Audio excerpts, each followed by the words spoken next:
Кои са оръжията на успеха и как да пробием през конкуренцията? Това ще разберем от Пламен Ташков, собственик на една от най-модерните фирми в света за производство на бронежилетки. Това е Citizen, място за хора с планове и идеи.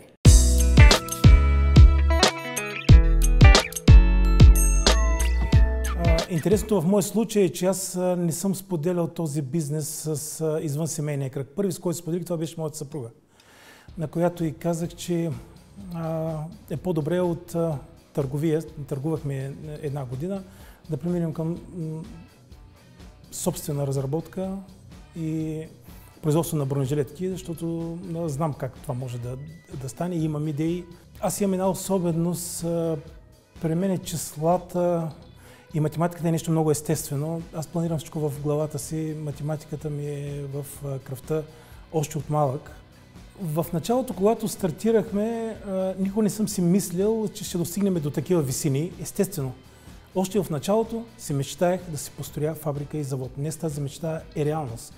Но не съм допускал, че може да достигнем до това ниво, до което сме в момента.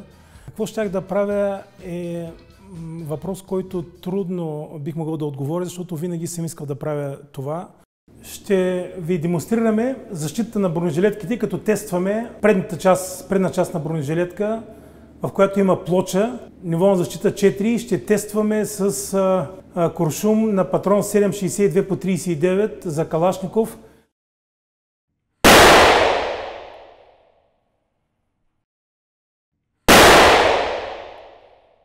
Имаме два изстрела, керамиката е разрушена, плочата няма почти никаква травма отзаде.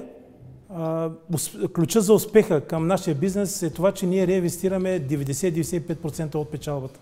Да, би могло да се каже, че те са моя страст и най-хубавото е, когато тази страст се превъплъти в твоята работа, защото ключа към успеха е да ходиш всеки ден на работа усмихнат и с желание.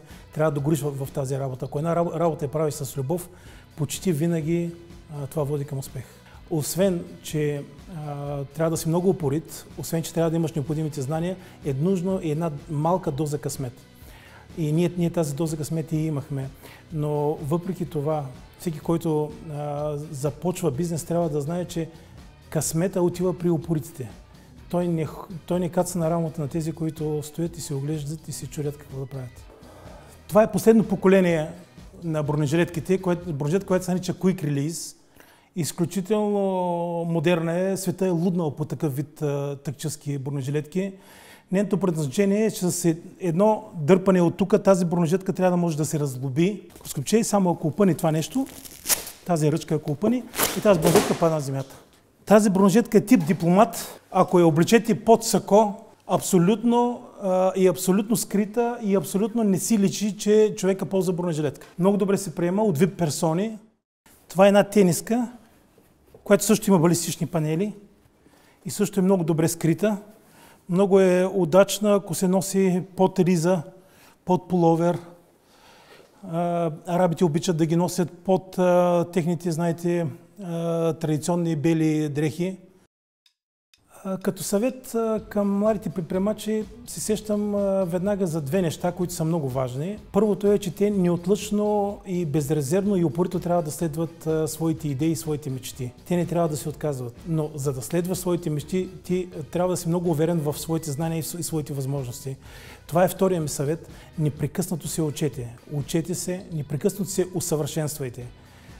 Не трябва да си мислят, че на 25 или на 30 години те са научили всичко, знаят всичко и от тук могат само да управляват бизнес без да се учат. Не, те трябва да се учат непрекъснато, непрекъснато и непрекъснато. Учил съм се непрекъснато, на 53 години продължавам пак да се уча всеки ден. Не всяка седмица, не всеки месец, а всеки ден.